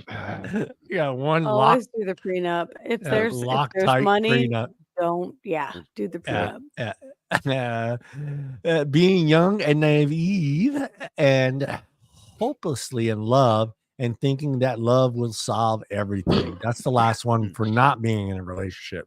Being young and naive. Neither of us are young and naive. We've all been down the roads of heartbreak and love and hate and all that. So being young and naive is past us. But April doesn't want to date Grandpa. yeah, definitely. But young and naive. I don't know if this is just me. Maybe you guys feel the same way. But I do. When I start a new relationship, I do feel young. I feel like I'm starting something new. This is fresh. It makes me feel like a younger person. Do you feel like that when you started a fresh new relationship? I'd ask Bruce, but Bruce, he's got a 2-date limit. So Sorry, I was reading the comments and I didn't hear what you said. I'm 55. Oh. At least April's got her boundaries. It can't. I mean, look, yeah, I'm with you, Tina. I mean, I don't think it's true love, but Yeah, could it end up being true love? And what are those percentages? Probably like 2%. a 50-year age gap is pretty extenuous. I'm gonna go ahead and say that Hef didn't love all those girls. Yeah, he did. Well, thank God for Viagra. He loved them in the bedroom, but I'm not Yeah. gonna say it wasn't a not He on. married a couple of them. Yeah, he married That all of doesn't them. mean He had lots of 7. people He had marry 7. He had lots of one for every day of the week, baby. He had one for every day of the week. He sure did. Well, yeah. Did you feel that way though? I know you. Well, it's been a while since but when you did start that relationship, did you feel like you were young? You felt young again, like it's fresh, new, something exciting? No. Jesus, man. And there's a now. I feel like though that I'm old enough that I accept what I've learned as a blessing. Yeah.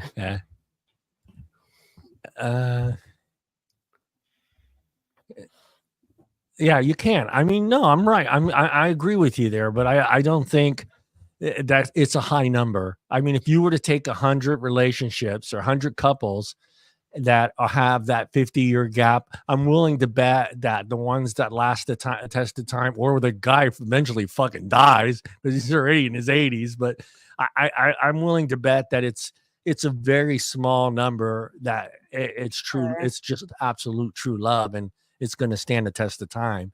I'm willing to bet it's a really, really low number. Have realistic expectations about relationships and romance. A 15-year-old gap would be a teenager. I shouldn't even be legal. No, but Oops. would you date? Would you date a 21-year-old, Bruce? Um, Look, I wouldn't date a 21-year-old. are you talking about date or A relation? Would you have a relationship with a 21-year-old? depends on what you mean by relationship? Well, It depends on what your definition of the word waking is. up together and having breakfast, Mm, spending the day together, picking out clothes to wear for the day. A fucking relationship. Bruce, it's been that long. Come on. No. My But I'm son just- is almost 23. That's Yeah. fucked up. No, my Yeah. daughter has No. a rule. I can't date anybody younger than her.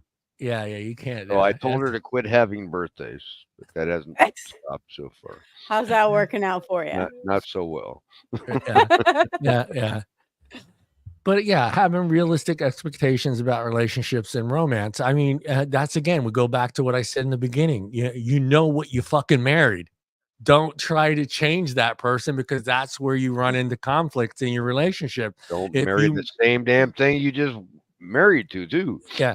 And look, I'm not saying there shouldn't be some compromises there. I mean, if you married the guy that's the 501 t-shirt Vans guy and you expect him to put a suit on 3 times a week, it's probably not going to fucking happen. It's probably not going to happen. far-fetched. So Stop putting compromise your hopes once a week, Lower please the dress bar. up. Yeah.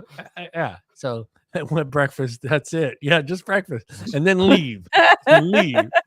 Always Would hey, not date a 20, but no, exactly. Yeah. Would Wait, not who's date a going to make the 21-year-old. breakfast, though? You know, the 21-year-old or the No, 70-year-old? you program the coffee machine the night before, so this way the coffee's ready to go when she wakes up, Right. and then you got to See, make I sure you have. already do that, and it's called I wake up and I plug in Yeah. my battery-operated friend, and No. nobody has to be buggered.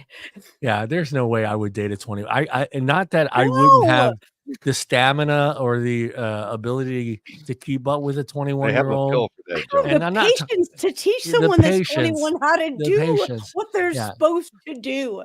Yeah. And also, Maybe that's my why they're dating oldest for it. is They want to 23. learn. They want you to No. educate them. They want the experience of that older. Professor Bruce, please come to the office. Professor Bruce. I mean, you could think of yourself as an educator. Dr. You know? Hollis, Dr. I can Hollis, see Dr. Hollis. I can see her going, I've been a naughty girl, Mr. Bruce. Stop it. You're going to make Luke chime in. Yeah. I mean, that like that gap is just so much difference in just culture, music, you name it, not let alone, let's not forget the most important, and it sucks. And look, I'm not going to say should be very important in your relationship, but otherwise it still is what your family thinks. Because if your family is questioning your choice to be with a 21-year-old and now you're a shutout to your own family, can you imagine, Bruce, you do date someone that's 21 years old and your daughter's like, no, you're not going to see your grandkids anymore because I don't want your granddaughter to see you walking around with this 21-year-old. My daughter has enough connections in town. If anybody sees me in town with any woman, I'm already getting a text. Who's the gal you're with, Dad? Yeah. So Yeah, it's tough. she's, I mean, she's you got eyes different- through the town, man. I'll tell yeah, you. you got so many different things in life that's happened to you in that gap that she's missing out on, dude. I mean, fuck, we're Gen X. We've gone through the 70s. We've gone through the 80s. We've gone through the 90s. You know, you're dating someone that was born in 2000. That's fucking hard, dude. Ew. I was born in 1968. Oh, yeah, my girlfriend was born in 2001. 2001. Ew. Oh, my God. My son was born in 2001. Yeah, there you go, dude. Hey, Knock it off. I got 1959 covered. Oh, Bruce, it'd See, be now- tough. No, you're not the same age as my mom, Bruce. I'm 65. Yeah. Yeah. Oh, you're the same age as my Hey, mom. hey, and Bruce, Dina's mom's a hottie. Stacy's mom's got And it going on. you're probably the same height too. Yeah. And she golfs too. She does. Not well. Not well, but Bruce is a teacher. Yeah, I got third place in the tournament Yes, Gen X, baby. That's us. We are Gen X. I got boomer. Yeah. And the boomer. We love our boomer. Our And our boomer's the one man. boomer. We Got love our way boomer. at the tail end of We're the boomer, but I'm in the Yeah. boomer. We have so, all yeah. 3 generations today. We We're do. diverse. Yeah, we are the only we're the only podcast with all 3 generations. Talk openly Are you about stuck in everything. the- We talked about this already. Talk openly about everything, especially the stuff that hurts. That's the tough one, man. We talked about this already. The little white lies, the lies to keep the relationship happy and going. And Yeah, those come back. but be vulnerable. I think that circle that there's a separation between the little white lies and being vulnerable. Yeah. I didn't tell you. There's a difference between I didn't tell you and I told you I was being vulnerable. And unfortunately, men don't do that. What? What are you saying, man? What are you saying? Say the words, I miss you. It'll But take Deana, we're not. 4 Bruce will seconds. agree with me 100% with this statement. We're not allowed to be vulnerable. We don't get an opportunity to be vulnerable, and when we are vulnerable, we're considered weak. Here. This is an example. Your family would rather see you die on that white horse than fall off that white horse. Yeah. But a few hard conversations really make things smooth over time. Yes. Yeah. That. Being that circles back to being honest. Just be honest with your Be partner. honest. Yeah. Even if it comes down to being fucking vulnerable. Sorry. Yeah. Just be the open person. Be honest. Be honest. It's gonna work out at the end of the day. Yeah, and like we said earlier, I mean, don't wait 5 years into your marriage to bring up something that your partner should have known day one. Day one. If, Like Yeah, you I mean, like like- wearing ladies' clothes or and pegging. I did. Yeah, I did I was use. waiting for Dee to throw that. I was waiting I- for Dee to throw that out there. Yeah. Oh, very profound. Was it Bruce. 5 years before he finally saw that, or what? Yeah. Which time? Jeez. Where's my bras? My bras are missing. No, I mean, I use something very Why am I extreme, panties and all like, stretched I mean, it doesn't happen every day that 5 years down the road, your wife tells you she slept with your brother, but that's something you should have known. That's extreme. Deana's extreme, that what she went through. But, if you tell your partner, you give them a choice, an opportunity to either say, I can deal with this and move on, or just say, I can't handle that. I can't handle the fact that you slept with my brother. Can't handle the truth. Yeah. You can't Can't handle the handle the truth. truth. But both of you agree that's something that partner should have had an opportunity to make a decision prior to a marriage. That partner had like a bazillion opportunities to make that apparent before a marriage. Yeah. Yeah. I mean, waiting 5 years down the road, 2 kids later, that's not fair. That's not fair to the kids and not fair to him or her doing that, Waiting a year and a half with no kids is not fair to anybody involved, because you've already put all that time in and you think this is your person. And now you're like, Yeah. I don't know. Who's this? Now, I'm not being. And then who's the bad guy? Yeah. I'm not Everyone's the bad being guy. vindicious here, but sometimes for me, if that situation were to happen 5 years down the road, to me, I'm thinking she's held that trump card waiting for this situation. Something drew her in the relationship to pull that trump card out. And to some let people you know. hold on to that card because they have something, a skeleton that they're not willing to share yet, until there's equal footing that they can throw that skeleton out because their other partner opened the door. Yeah. So once the door's open, then watch out, because a lot of skeletons come out of that closet. Yeah. And that's one hell of a fucking trump card to throw out in 5 years in the marriage. Oh, by the way, I slept. Oh, okay. Imagine this. I slept with your dad. Oh God, that would be fucking heartbreaking. Oh God. And I slept with I slept with your brother. I slept with And your mom. And I I slept didn't with your even brother. know. I Yeah. when we met, I didn't know. But I mean, that's something right off the Just bat. turned into a Lifetime movie. Oh, what just We happened? are going to jump onto Dina's topic, but yeah, I hope you guys learned something. I mean, I've got 20 years of marriage. Bruce, how many years? 30, right? It was for 33. 33 years of marriage. Dina? I was only married for 4. We were together for 5. My longest relationship is 8 years. Yeah. So, I mean, we shared some of our mistakes and some of our good things and bad things in relationship. I think you've learned that I do not like the little white lies, and I don't care if you think it's going to make things better for me to handle. I would rather know right away and not have to find out years later or a month later.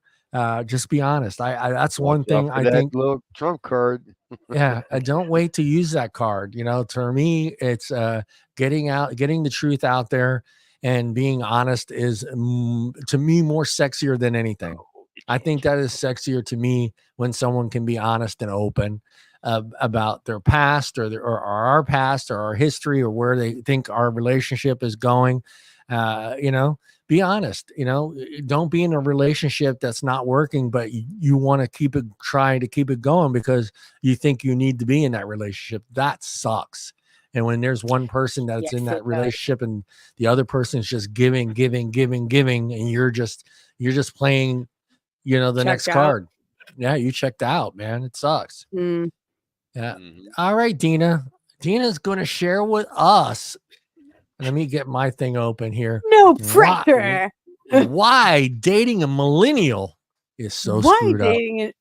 Why dating a millennial or as a millennial is so screwed up? Because it fucking is. It just is. Number one reason is because ghosting. Ghosting is a thing. Fucking ghosters. Back in the day, you could just show up at somebody's house. These days, you get the cops called on you if that happens. So you can just not talk to anybody, and that's the end of it. Yeah. Has that ever happened to you? Well, back in the day, if you ghost somebody, they were calling your parents, they were calling the fire department, they were calling their best friends to find out if you had died, literally died. You were going to get somebody showing up at your house. Somebody's knocking on your door. Hey, we're just checking. Hey, Or is John somebody still else alive? somebody else is going to call you that you'll answer that phone call. Right. Hey, call your mom that calls your sister that calls you. Are you still alive? Tell so-and-so that I'm still alive. Dina, you just brought back so many memories of my girlfriends telling their moms to call my mom to see if I was still alive. John was ghosting back then, huh? John's not answering the phone. Is he okay? I just wanted him to come out. Yeah, I haven't seen Can John at the house. Is he okay? Can John come out to play? Yes, John was dropped as a child a lot. Yeah. Oh dear Lord, you Nicolas Cage looking motherfucker. Yeah, it worked back then, boy. I saved that sound bite. It's still funny to me. Oh man.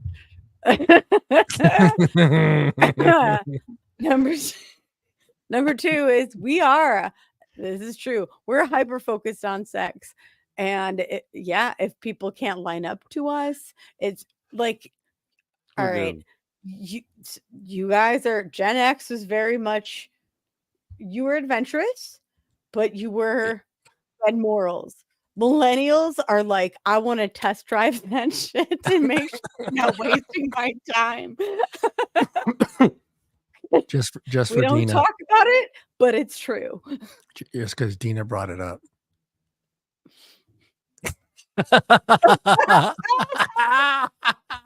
It's so good. It's so good.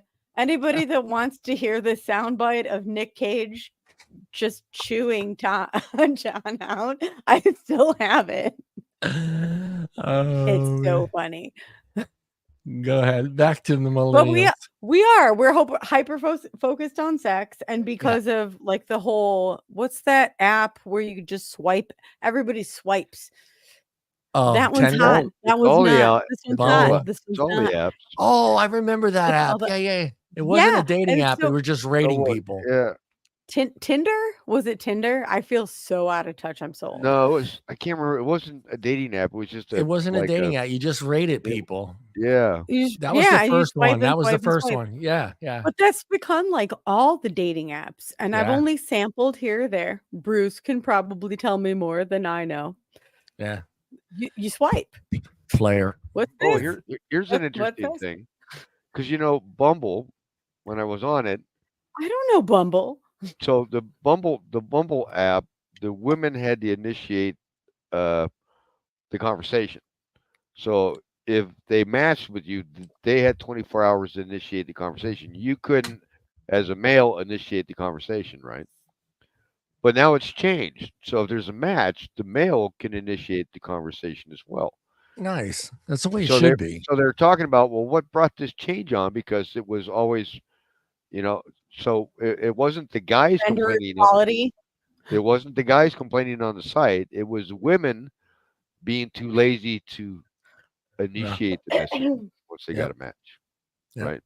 So the women were the ones that complained to Bumble, the corporate, that they wanted to change, that the men could initiate it, because when the women would match, they felt awkward. They didn't really know how to initiate the conversation, so they would just, when you get the match, and it happened to me several times when I was on the site back when it ran that way. Was I would get the match, and the gal would never initiate the conversation Yeah. for me to even talk to her, right? Yeah. So it's like, what was the point? Right. Well, I'm reading that the hypersexual, focused on sex, and that is spot on, millennials. Yeah. That is spot on. It is. Everyone got to swipe, and porn was very readily available Yeah. for most of us when we became of age for free.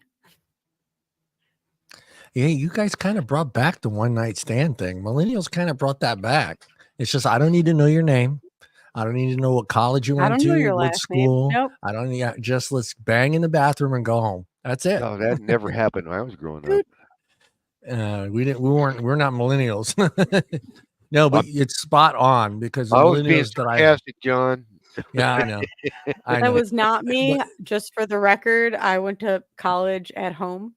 Yeah. So, just for the No, record. the ones that I have met, they really don't care for the relationship or building on that relationship, or trying to get to know that person that they just had sex with. They just want to have sex and move That's on. why the dating sites are all exactly. messed up.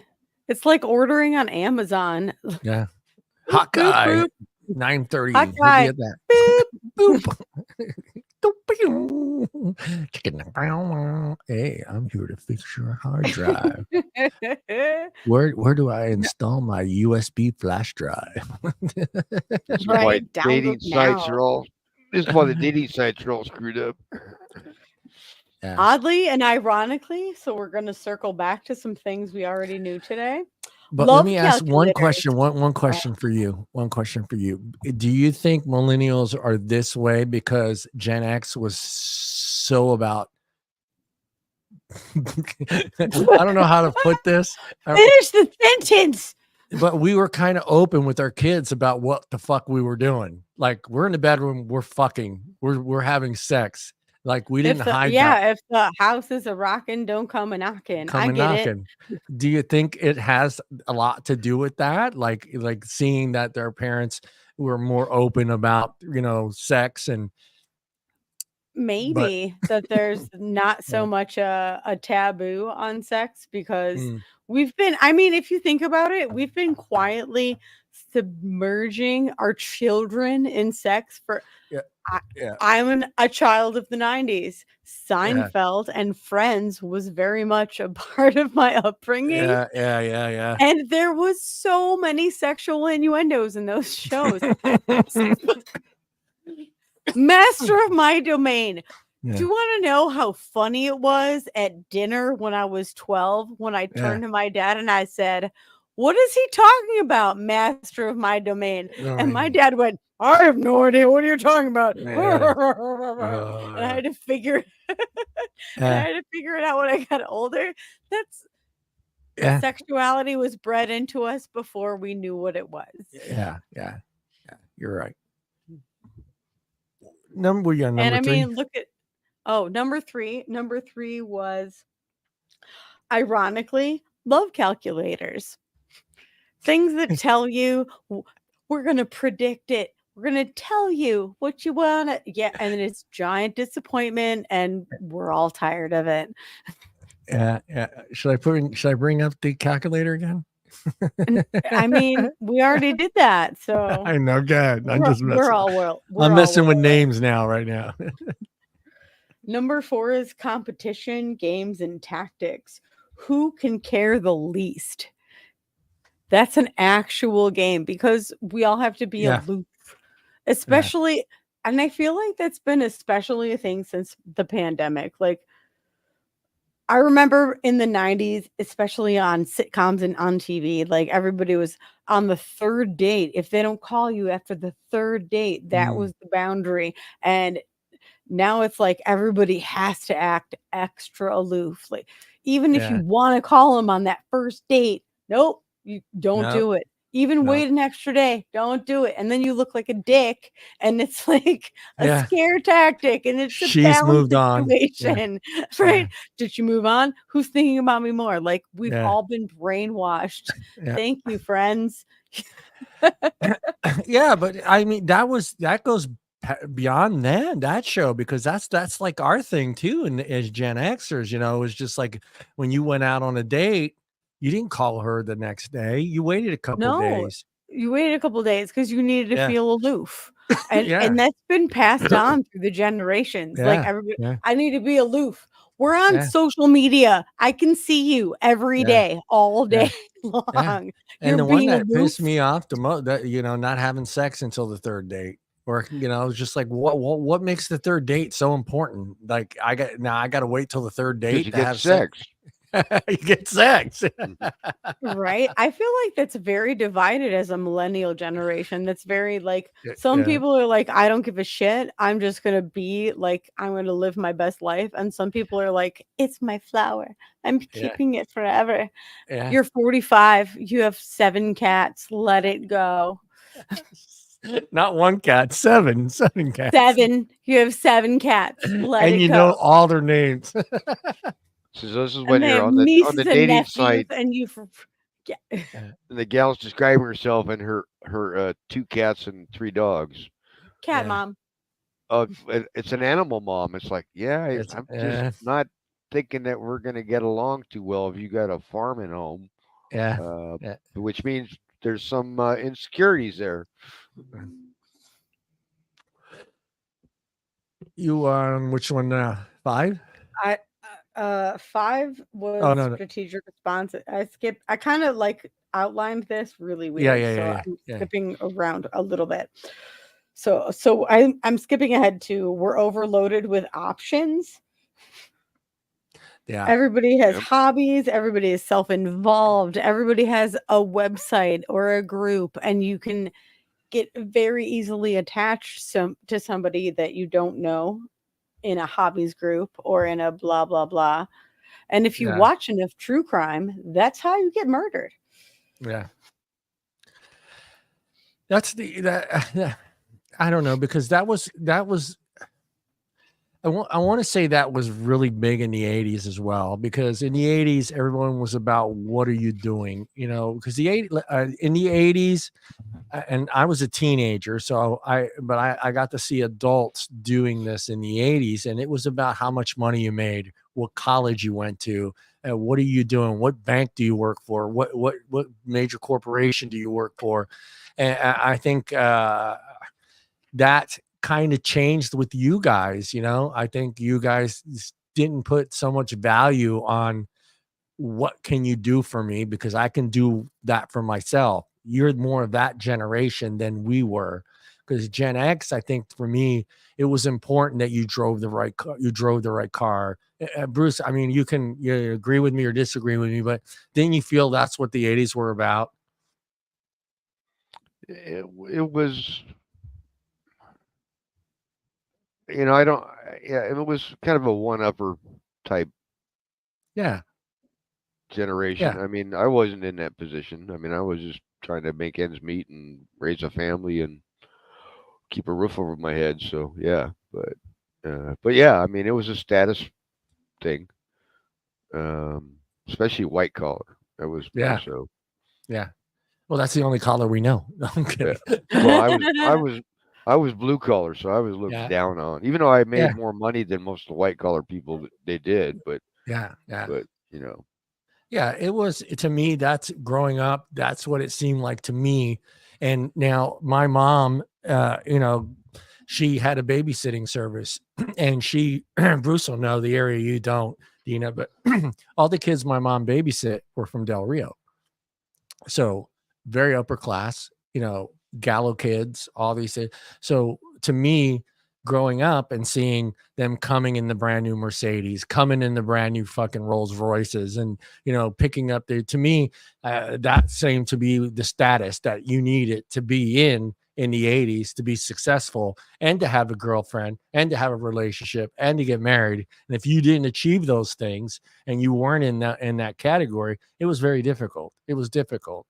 But I think your generation, Deana, where you were guys, or your generation is more like, I can do that myself. I don't need him. I don't need her. I can do this. Absolutely. Yeah. You guys broke the mold. I feel like that has something to do with the generations of divorce being okay. Yeah, big time in the 80s. Which is, I mean, for me especially, it's very strange because my parents are still together. My parents have been together for 45 years, Yeah. long ass time. Yeah. And I myself can't imagine putting up with the same person in my bed for that long. Your feet are cold now. They were warm 5 years ago, but obviously you don't have good blood flow. You need to get the fuck out of my bed. Just for shits and giggles, I'm going to look this up here. Divorce rate in the 80s.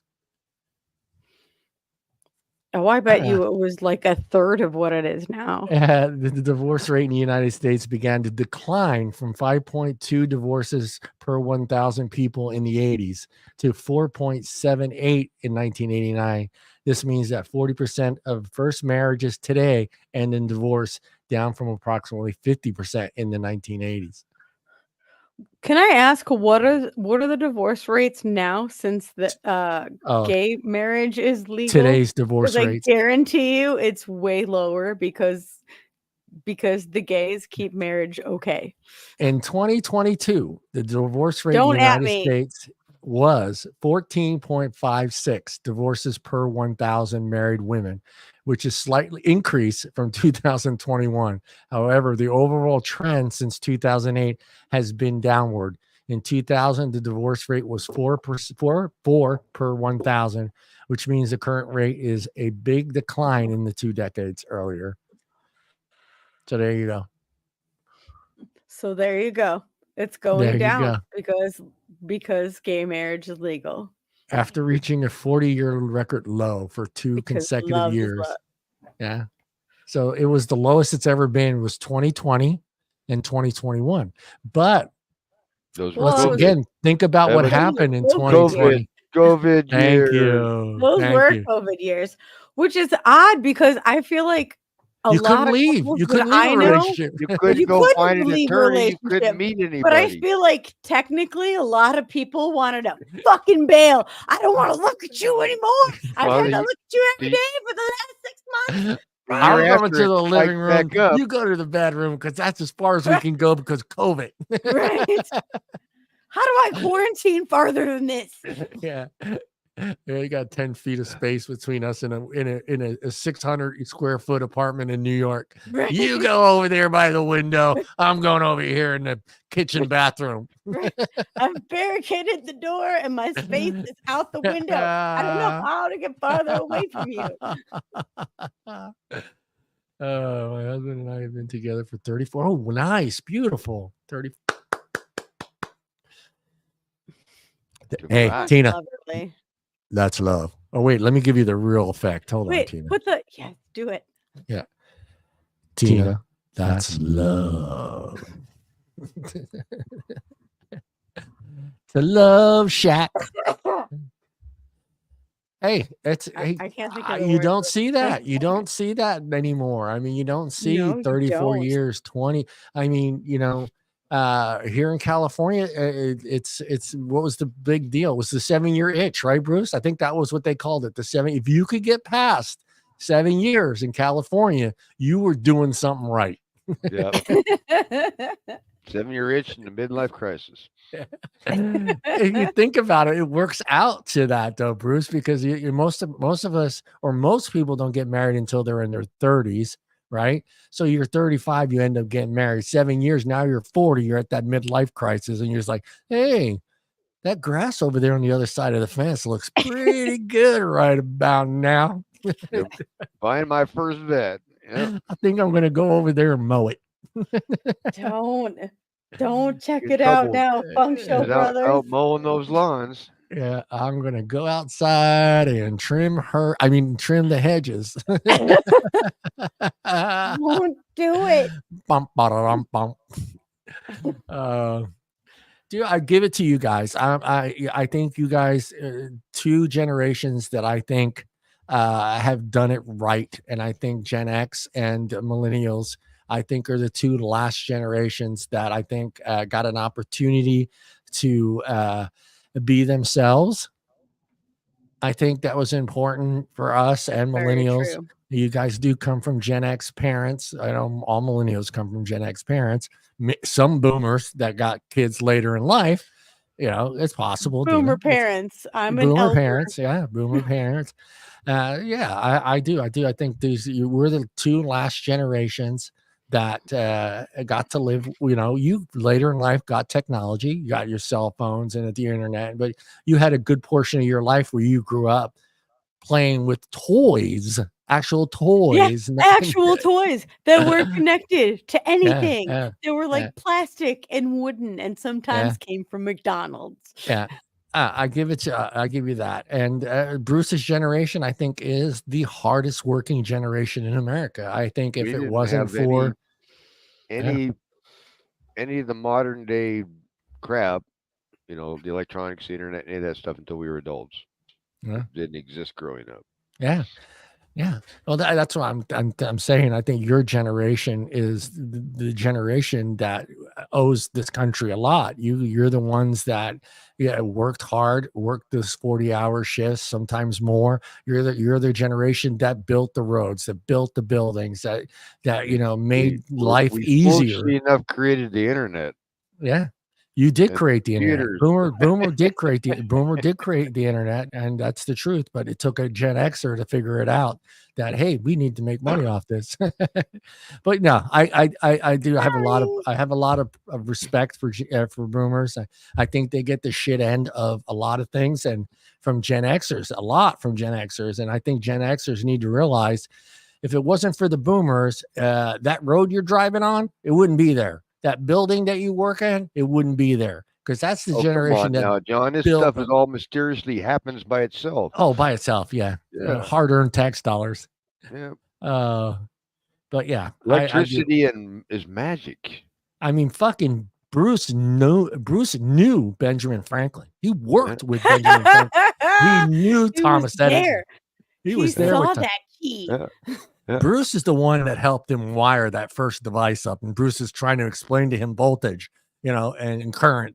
And Thomas Edison stole the idea from Bruce and then pushed him to the side. Here, Ben, go fly that kite, huh? You go out there and fly that kite with Ben. Wait, let me put a key on it and see what happens. Yeah, let's put a key on that fucker and see if you get a little voltage from it. All right, guys. Hey, we're at the end of the show, and you know that's the fun question that's coming up. And I'm going to ask Brucey. Brucey, did you learn anything today? I always say I can never say it with a straight face. I can never say it with a straight face. What did Bruce learn today? Oh, well, let's see. Well, Bruce learned that you can never win an argument. Apologizing is futile.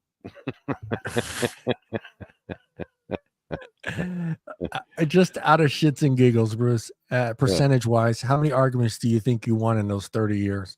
Oh, gosh. I would say less than 1%. Less than 1%, 0.0008.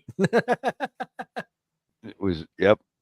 It was, And you celebrated that night too. no, because then it would start another argument if I did that. So yeah, Bruce, I had I'll to have that take cold beer I now, had to woman. quietly So, like- take my victory. Bruce, like, I'll have that beer now, woman. Yep. I showed you What are you thinking, hon? Nothing. I nothing. won nothing. Oh God, I One, hate that one. nothing. Oh my God, Bruce, you brought back flashbacks right now when you just said that. When you said, "What's on your mind? What's wrong? You look like you have something on your mind." It's like, I no, man. I'm just trying to watch the game, man. That's it. Blank slate. All I'm worried about is tomorrow. Fucking guys are going to show up for work and do their job. You know, shit you don't want to talk about with your wife. She Nope. doesn't want to hear it. You don't want to give it to her. Was that like Women. that whole self-destructive era of women? Look, Like, look. let me just ask you the worst question ever. Yeah. How's your day? And look, I get How's that. your day? I And know then I'm you gonna guys judge like you that. on your answer. Yeah, I It know you was guys fine. like that. I know you guys like hearing that question given to you. I know it's important for you guys to have the guy come home and say, "How was your day, hon?" So you Oh can no, I share lay it on and you anyways. I'm Yeah, yeah. that kind of girl. as I'm taking my boots off, fucking Dina's just screaming at me. Yeah, I can see that. Yeah, Listen, today. Dina's fucking Sicilian comes out and just, why are you not listening to me with the finger? Why are you not listening to me? I don't understand. I'm trying to tell you what my Did you hear what I said? Yeah, that bitch Lisa at work. I can't stand that bitch no more. All she does is talk all night long. Deana, what did you learn today? Oh Lord. I learned nothing. We always learn something I have about nothing. Bruce. Do you notice that? We always learn something about Bruce during the I show. don't have anything new to learn about Bruce. Bruce is an adorable, wonderful little man. Oh, he doesn't like little. He doesn't like little man. I'm sorry, you're only I just- 3 inches taller than me. You're a little man. The average height for a male in the United States is only 5'9". Hey, that's pretty tall. That's pretty Only tall. 5'9". Only Only 5'9". 5'9". My son is taller than that. So The ones above 6 feet are a very small percentage. Gods like me. God, 6'4", somehow 225 everyone I pounds. know. A pure Sicilian. I got to use Sazitza right here, baby. I got to use Sazitza. The Sicilian stallion. I'll give you that Italian sub. You want that spicy or what? You want a spicy sub? I gotta go. I gotta go. All right, guys. Great show. Thank you, everybody in chat. We will see everybody next Friday. Next Friday, I think Kevin's one more week on, right? Kevin's one more week on. You I said think, 3 weeks. Yeah, I think it's 1 more week. Yeah, he's in the lovely state of Georgia. If you see Kevin, wave and say hello. All right, guys. Let me get this set up so I can do it all at the same time. Everybody, look into the camera and say goodbye. Goodbye. Bye. Bye, everybody. Good weekend.